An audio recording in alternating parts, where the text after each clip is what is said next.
All right, everyone, the red light is on and we are recording. This is Mark back for another episode of the Veteran Semi-Professional. So today's an interview episode where I'm interviewing a veteran about their life and career after the military, all in an effort to help you if you're trying to figure out what are you going to do once you can put your hands back in your pockets, grow out your hair, and start wearing these things called quote unquote civilian clothes. This is the show for you. So I bring people on, we talk about their life and careers after the military, show you what options are out there, how you can start planning life after the uniform so that you and your family can have successful transition back into the wild of the civilian life. So I am super excited for today's guest. This is former Secretary of the Energy, Mr. Dan Brouillete. So I'm going to do a little bit something a little bit different. I'm actually going to introduce him and then give him an opportunity to introduce himself because he's quite the impressive individual. So Mr. Brouillette is currently the president of Sempra Infrastructure, a leading global energy transition company focused on three key growth platforms: clean power, energy networks, and liquid natural gas and net zero solutions.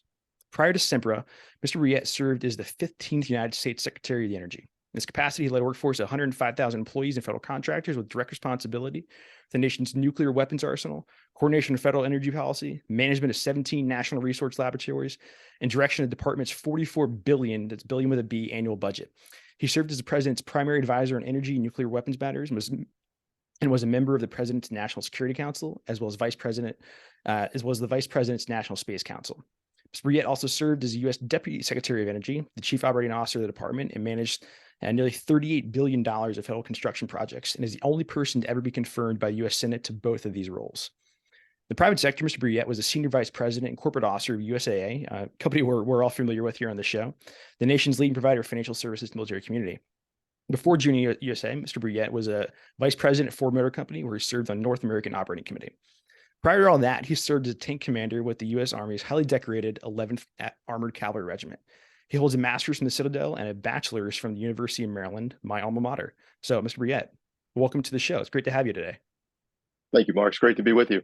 Love it. Well, the first thing I'll say to the audience is, one of the things that I absolutely love about running the show and getting to interact with so many great veterans out there is the willingness for people up and down the world to want to come on and share their experiences about the time in uniform and also what being a veteran means. And, when I reached out to Mr. Brouillette, I got an immediate yes, and we booked the time and got you on the show. And I know you're a super busy guy, so that's not a small ask or, small thing to do. So I appreciate your time. And I think this is an awesome opportunity for everybody involved. Well, I appreciate the opportunity to be with you. It's an honor to be with you, and it's an honor to help our brothers and sisters in uniform and out of uniform now. Okay. Well, first question, I mentioned it, but you were an armored cavalry officer. Is that right? I was enlisted actually. Enlisted right out of high school. Well, not too far out of high school, a couple of years after. But I joined the Army at a very early age and went through basic training at Fort Knox. I was at the time a 19 Echo back in the early days when we still had diesel-powered tanks. I was on an M60 A3, and soon after joining the 11th Armored Cavalry Regiment in Germany, I was on the East-West German border back in the days of the Cold War. We transitioned over to the Abrams M1 and just had a fantastic time the entire time that I spent in the Army. I spent 4.5 years almost on active duty, and then a few years in the reserves. And during that period, not only learned a lot, but met my wife, who was an Army officer at the time and an Army nurse.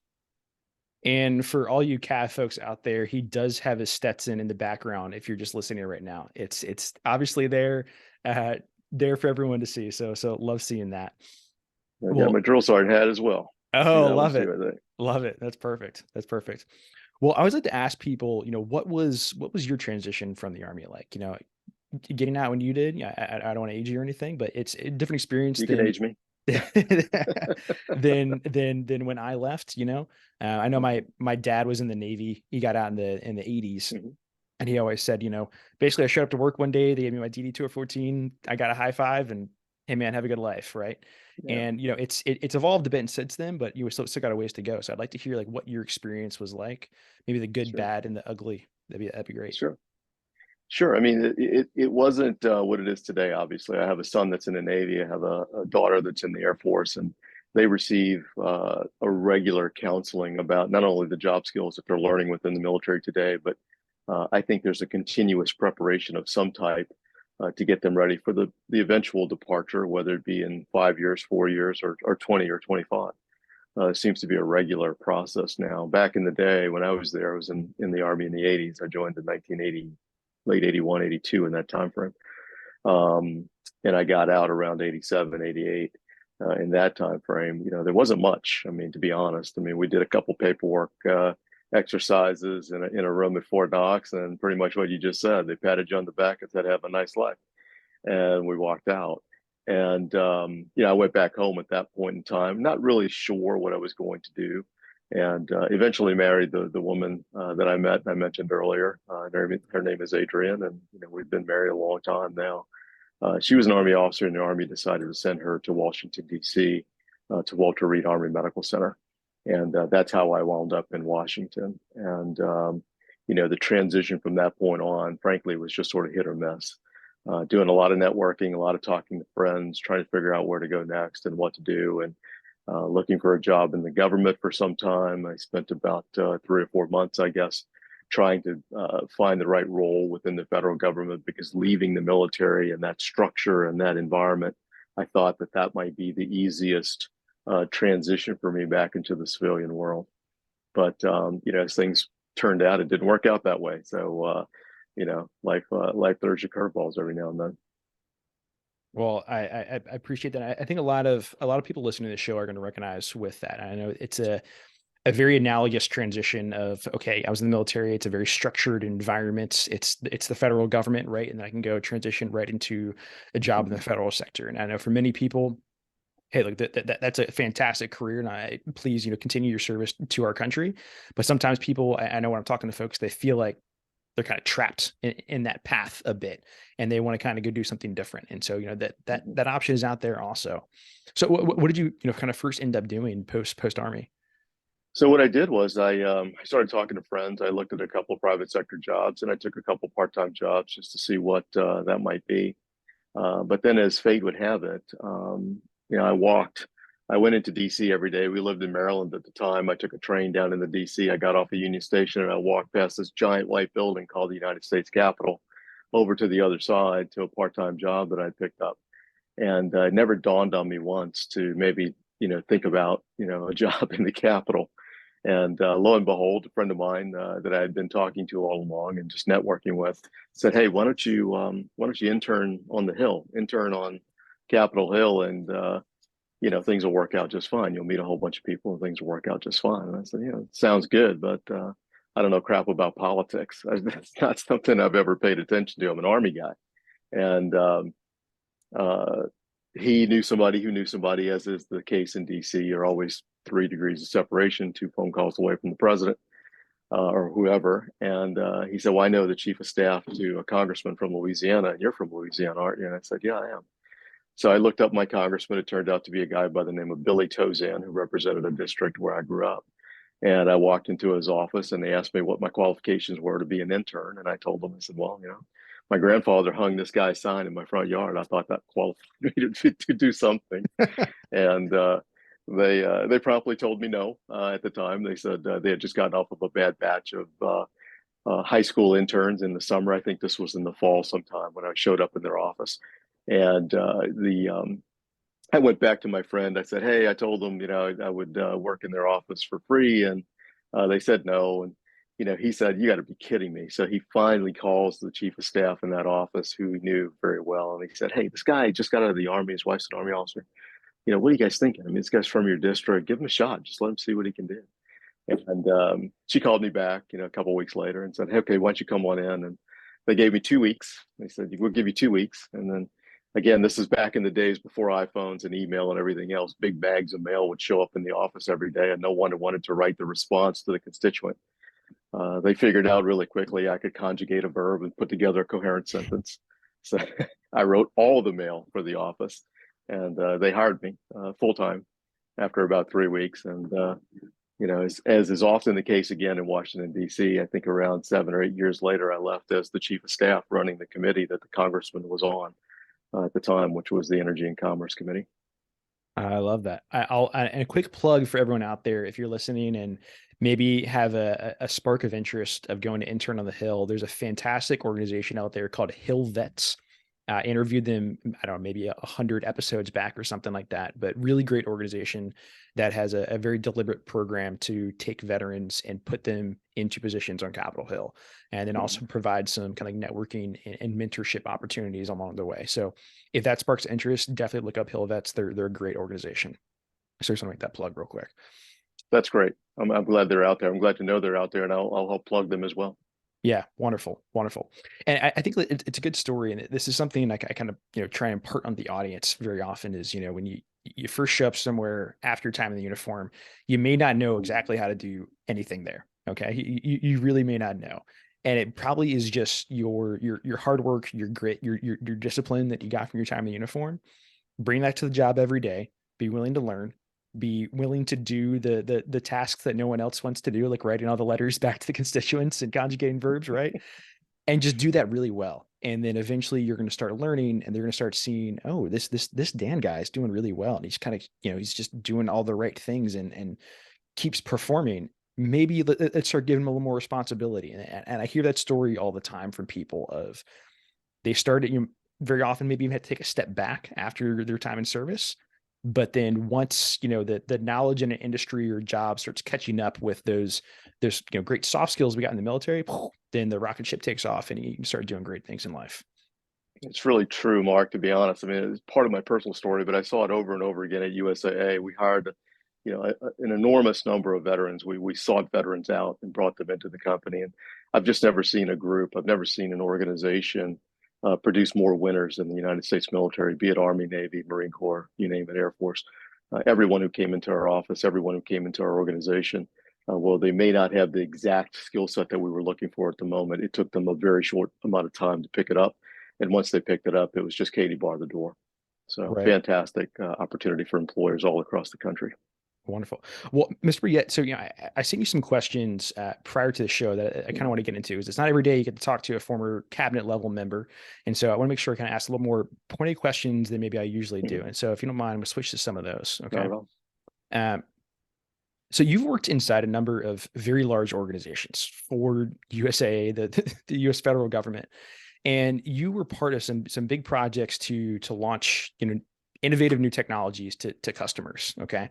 And if you're a scrappy startup founder hacking away on a keyboard in your basement, it can be pretty easy. I mean, it's not easy by any means, but it's just you, and you're putting this together maybe with one or two partners or something. You start testing with an audience. That's a pretty tried and true path. But doing, launching something new inside of a large organization is difficult. It's really hard. Can you talk about, what you saw and what made, driving big innovation inside of large organizations capable, how did that start to happen? Mm. Um, well, a couple lessons I learned. Get prepared to hear the word no quite a bit. You're going to hear it a lot when you try something new. There's no question about it. Inertia, resistance, whatever you want to call it, you're going to hear no quite a bit. I think, when I think about the things I've done at Ford, and I think about the things that I've done at USAA and of course at the Department of Energy, I was fortunate in each one of the roles to be surrounded by teams of people who really wanted to get things done. Yeah. And that matters. I mean, it really does matter. We've all heard the stories in the military about the lone wolf and what that looks like and what that feels like. Don't be that guy. Don't be that girl. You're not going to make it within an organization as large as a Ford Motor Company or the U.S. government, or you're just not. There may be the one in the million chance that you do, but it's usually the exception to the rule. Surround yourself with good people. Find other veterans. Find other people who have experiences that you have. Importantly, find a couple people that don't have the experiences you have and bring them into your team and ensure that together you're aligned on the mission. And that's one of those lessons. Again, you and I both know this. Defining the mission clearly. We want to bring this level of innovation to this process or this, group, or we want to create this new product. Here's what we think it should look like. This is where we think the market is. Align that mission, whatever it is, and make sure that team is completely aligned around that mission. And those are very fundamental lessons, but they're the things that we learn in the military at a very early age. I can tell you my own experience inside of the government. I mean, almost every opportunity I had, almost every initiative I undertook, I utilized the leadership skill sets that I learned as an E3, as an E4, as an E5, in PLDC. the skill set of driving an M1 tank, not many people looking for that on the street. But the leadership skill sets that you pick up in these organizations, in particular in the leadership training, the NCO training, is something that you will deploy day in and day out if you want to succeed. And that's really the lesson I learned. Inside of Ford, I got an enormous opportunity as part of their North American operating committee to be a part of an organization, a part of a team that developed much of the technology that today we take for granted. So things like adaptive cruise control, when you're going down the road, your car moves back and forth and it brakes for you. Those technologies were quite new back in the early 2000s. But to be a part of that, to watch it move forward, to see the excitement that the team had about the technology, more importantly, to see the market acceptance of that technology was just fascinating. And at USAA, I had a similar opportunity. I got tossed into a team that was, this work was already underway when I got there, but they helped develop the software and the packages that allow us to take pictures of checks and get automatic deposits, or take a picture of a check, or take a picture of a car accident. For instance, if you get in a fender bender, you take a picture of the fender, you send it to USA, they send you a check. That technology led to what's called remote deposit capture. So today, USAA owns the technology. They patented the technology, and no matter what bank you use, if you use your iPhone to do online banking, you're using USAA's underlying technology. And to watch those innovative efforts by these teams and watch those things come to market was just truly, truly fascinating. I'm so fortunate to have been part of that. Well, there's a little fun facts for everyone listening to the show right now. I did not Mm-hmm. know that. And I think that's also Mm-hmm. a good lesson sometimes. And I think understanding, bits of technology that maybe we interact with on a day-to-day basis, it may become a widely adopted practice in that industry to use, the capture like you talked about. Very often, maybe, one company in there was the original creator of it. They patented it, and then everyone else was like, well, shoot, I got to use this now, and then license it out from there. That's not something, as the average consumer you often see, but Yeah. that's very exciting. And the funny thing, Mark, about that, the way that came about, the spark, if you will, that led to that development was actually a sailor on an aircraft carrier who had received a check from his parents, and he called USAA. And for anyone who's done business with USAA, I just they pride themselves on customer service and doing the right thing by the member. They don't always get it right, and they admit that, but they try very hard to get it right. Anyway, the sailor called and said, "Hey, I got this check, but we're going to be at sea for a while, and I need the money. Can you guys just put the money in my account, and I'll send you the check." Right. And we trusted them. And the one of the customer service reps said, "Well, can you just do something? Send us a picture of the check. How about that? And then we'll put the money in your account." And somebody else inside the company thought, well, why aren't we doing that all the time? Is it possible we could do that all of the time? Yeah. Because a lot of these people are forward deployed, and I'm sure there are others in the same situation. But anyway, that was the spark that led to the innovative technology that they created. Well, that's fascinating. 'Cause I'm just thinking back to pre-mobile deposit days, and everyone was so accustomed to, okay, if I have a check, I go to my local bank. That's what I do. That's what Right, people have been doing for decades at that point. right. And it was the unique aspects of a actively deployed service member, out on a ship somewhere that, the average consumer isn't, that far from, their local branch office, but that's a unique thing to people in the military. And but like once that gets adopted, everyone immediately sees the value of it. Oh, this is so Mhm. much easier than me having to go to my bank. I can just take the picture on my phone and just I can bypass this whole process. Oh, Right. that's fascinating. Yeah, and it's a great example too of two things that I kind of want to point out for the audience of one, listening to your customers, and Mhm. your customers will often give you great ideas. Okay. And then often too, it's the people, that customer service rep. I'm sure, that was a entry mid-level type role, Sure. but they're the ones, interacting with the customers on the day-to-day basis and are seeing the problems that they're facing and recognizing that, hey, I think there's a way we can do something to make the life of of our customer better. Why do we do something about this? Mhm. That's fascinating. That's a great story. Uh, so I'm going to shift a little bit over to the Mhm. Department of Energy. And this is just a little bit more of an informative piece, I guess, because the Department of Energy has a very broad portfolio of agencies and responsibilities. So can you maybe kind of give us like a 30,000-foot view of the different aspects of the department? Sure. So the Department of Energy is really a science agency. We do a lot of energy work, obviously, but it's really at its core a science agency. So the department is broken out really into two halves. There's a basic science half, which is run by an undersecretary of science, and that's blue sky science. I mean, really, really far out, cutting edge type science. A lot of it, never sees the light of day simply because they're testing new ideas and they just don't have whatever it takes to move to move from bench scale to market scale. So it's things like, I'm going to toss a couple of things out that I know they're working on. The movement of electricity without a wire. So think about a world in which we move electricity from New York to Los Angeles and it never touches a piece of wire. Those are the types of scientific studies that are underway. It's a type of science that they're conducting day in and day out on that half of the department. The other side of the department is more basic science. I mean, more applied science. So you're dealing with things with windmills, for instance, or solar panels, or hydraulic fracturing in the oil and gas field, and the science around those things. How do we make a windmill more efficient? How do we make it more capable of capturing small amounts of wind to produce electricity? How do we take hydraulic fracturing and make it safer, cleaner, more efficient?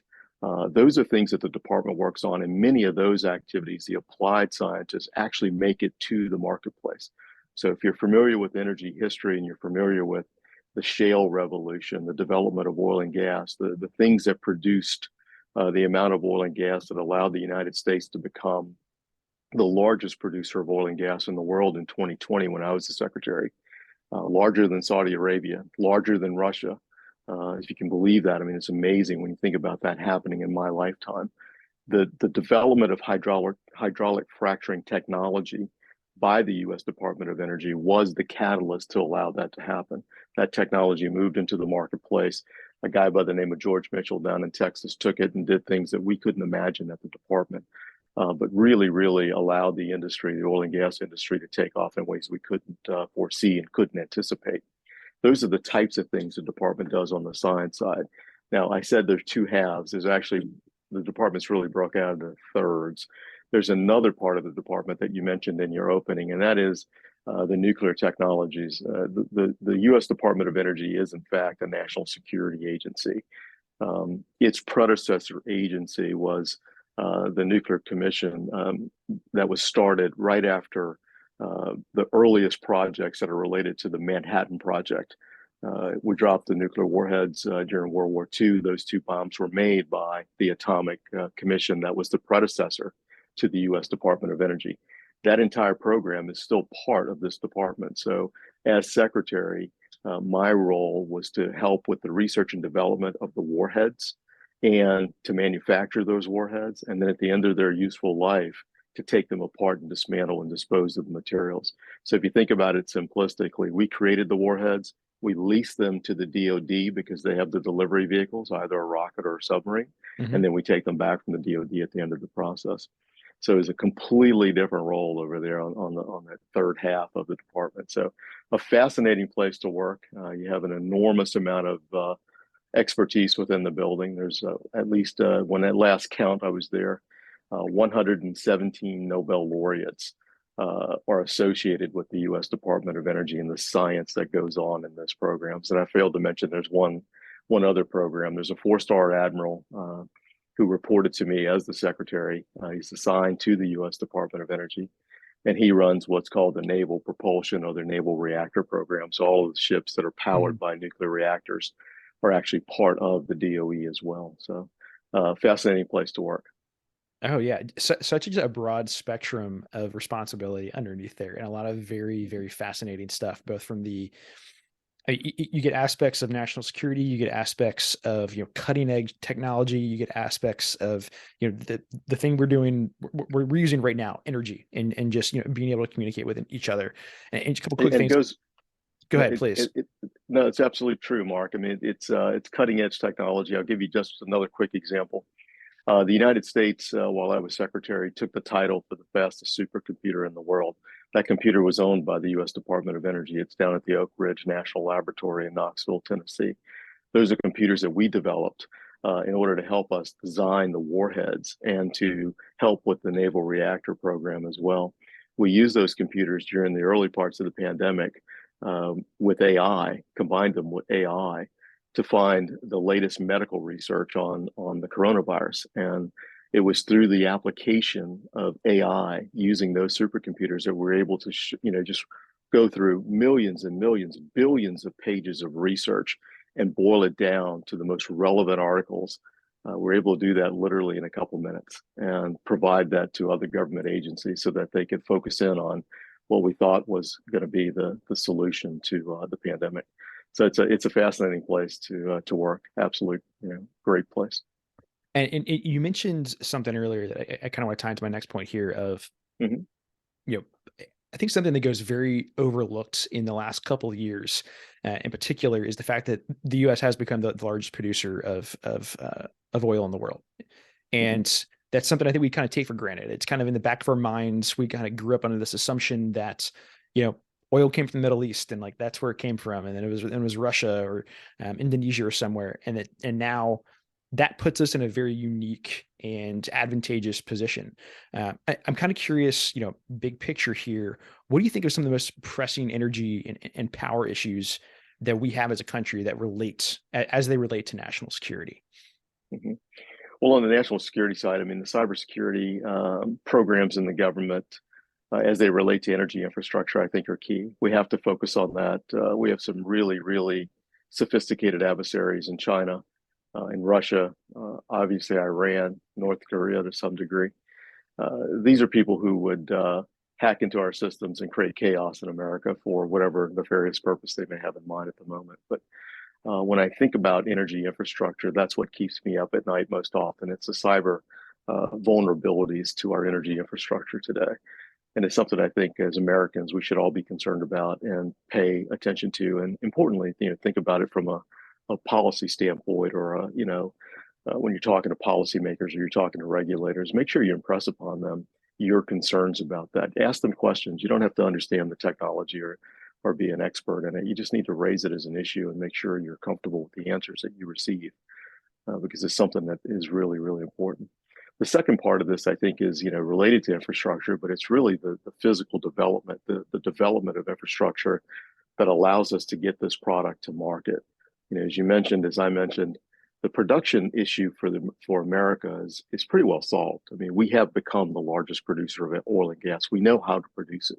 It's not the same as it was during the oil embargo of the 1970s, where back then we were talking about oil and gas as finite resources.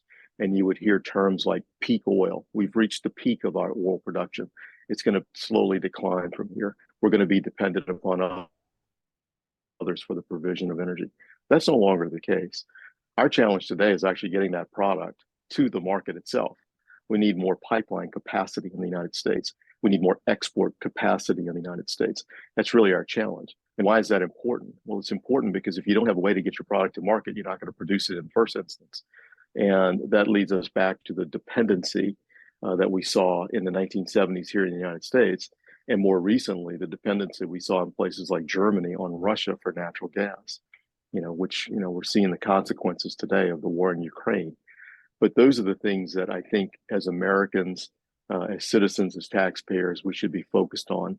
That energy security element of the policy debate is absolutely key. And I'll give you to our security here in the United States, but also to our foreign policy. And as veterans, as people who have worn a uniform, I know that we all pay attention to our foreign policy because we're at the tip of the spear, often living it. When the Saudis and the Russians got into a bit of a spat as part of their OPEC and OPEC plus cartel conversations, the Saudis called me up and said, "Hey, the Russians are being difficult. We're trying to get to an agreement." This was right about the beginning of the pandemic. The demand curve had fallen off. Obviously, the government's begun to shut down the economies. No one is buying gas. The Saudis called up and said, "The Russians are being difficult. We want them to do X, and we need your help to get them to do X." I said, "Okay, great." I called my colleague, my counterpart in Russia. his story was, the Saudis are being difficult. We want them to do Y. They won't do Y. You guys need to tell the Saudis to do Y. And lo and behold, that went on for, I don't know, 2 or 3 weeks. And it became pretty apparent. I mean, I was able to make some progress at my level, at the ministerial level, at the secretary's level, made some progress with my counterparts. But then I finally figured out that, like, this is not going to happen at my level. It's got to happen at the head of state level. So I called the president and I said, Mr. President, here's the situation. Here's what we're dealing with. I think it's best that you call Mr. Putin, that you call the king of Saudi Arabia, and we work this out at the head of state level. We'll have an agreement at the end of this. He picked up the phone. He called both of the heads of state. We had a good conversation, and in typical President Trump fashion, he had it all worked out in about 35 minutes. And the only reason that he was able to do that was because we were producing at that point in time 13 million barrels per day of oil and an enormous amount of gas. The point of that is he had the leverage to do it. And he had not only the military leverage, the defense that we provide to Saudi Arabia and others in the Middle East, he had the energy production and the energy security leverage as well. And no president in my lifetime has had that amount of leverage. That's why energy is important. That's why it's important to our national security and our foreign policy. That's fascinating. Well, it's something I'm very curious about. You went from being E1 Brouillette, fresh on the street inside of a tank in East Germany, up to calling the president to say, hey, I need you to go talk to the king of Saudi Arabia. Okay. What have you taken with you from those early days in the Army throughout the rest of your career, where you've been at the top of some very, very large organizations? Well, obviously all the lessons you learn in the military. I mean, the respect for authority, the respect for rank, your ability to set aside differences to accomplish a mission. Those are all fundamental lessons that I think are applicable in any job that you might take and anywhere you may find yourself, in any situation you may find yourself. Those are the things that I carried with me every single day. The other thing that I thought, I think served me well throughout my entire career, and I often get asked in front of employees at a town hall meeting or in other places I may find myself, how did you go from that to this? How did you go from private E1 with no rank, no stripe, to a cabinet officer running a large governmental agency? And the answer that I have is fairly simple. Don't miss any opportunities. Don't overplan your career. Don't think about it to the point that you get so blinded by your own plan you can't see the opportunity that's walking right in front of you. And I think that's one of the things I learned when I was mentioning earlier about looking for a job in Washington, D.C. Here I was walking right past the Capitol every single day, and it never dawned on me that maybe that's a place that I would like to work, or maybe that's a place I should even look for a job. And it's an important lesson. It's, again, one of those things we learn in the military when you're out on patrol, or you're doing, I worked obviously with Cavalry scouts all day long. Those guys are always looking for opportunity to take somebody out, right? Right. And it's one of those lessons you just never forget when you're in E1, E2, E3, and they drill it into your head. You just never forget it. I hope you don't forget it anyway. Just carry it with you. It's going to serve you well. I think that's a great lesson. And, a topic that kind of comes up, a theme that pops up in the show all the time, of everyone wants to encourage, folks getting in the military to have a plan, and having a plan is important. Sure. When that paycheck stops, like, you got to know how you're going to pay rent and put food on the table. Okay. That kind of practical plan is important, but there's also an aspect of just learning to embrace the journey, and that you might have this vision of what, your life is going to be like, but you don't know where it's going to take you. And if you get, so hyper focused and put the blinders on, sometimes you can't miss that door that's wide open and it's screaming at you, and like the walking by the Capitol Hill every day. And that's the opportunity that's right there. So I encourage everyone to, have that plan, but allow for flexibility and give yourself permission to change that plan. Because, unlike, the operations order that you maybe put hours together on, when you divert to the right in life's plan, the only people you really got to, report to are you and your family. Okay. And you can own that decision and go forth on it. So give yourself that permission to do that. That's just my little monologue here for you all. Well said. Yeah. Well, Mr. Brouillette, we're winding down to the last few minutes here, and I want to be respectful of your time. So in a minute, I want to pass it back over to you. Just provide any last thoughts, parting shots, words of wisdom to the crowd as they're thinking about, winding up their military career. Before I do, there's a question I always ask my guests. So if you can think back to your time in the Army, what was the best and or worst chow hall you ever went to? The best and the worst. Wow. Wow. Um, the worst was in basic training. I don't think it got any worse than that. That was, oh my God, at Fort Knox. I mean, it was pretty bad. It was pretty Yeah. bad. Um, the best was actually in Germany when I was, doing things like Reforger back in the '80s, and they'd set up, the mess tents and whatnot. That was fantastic. They have a big schnitzel and a beer in the middle of the field. There was just Oh, nothing better than that. yeah. That was always fun. There. So that's the best and the worst I think that I can remember. Oh, that's great. That's great. Yeah. Hot food hits a whole other level different when you've been cold, sweaty, haven't showered in a couple of days and you're in the field. It just, you really Absolutely. appreciate it. You really appreciate it. Well, Ms. Brie, I really appreciate your time today. This has been fantastic. This is a great opportunity for everyone listening. So I really appreciate your time. So I just want to give you one last opportunity just to give some parting shots to people as they're thinking about life after the uniform. Well, importantly, as we just talked about, don't overplan your career. Don't think about it to the nth degree. It's not an op order. The first shot's going to get fired pretty quickly after you get your 214. Be prepared to duck. Be prepared to dart left, dart right, whatever you need to do.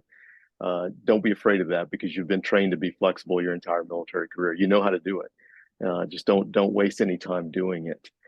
The other thing is, while you're in and before you get out, make sure you maximize every benefit. Make sure you maximize every opportunity to learn something new. Document those things.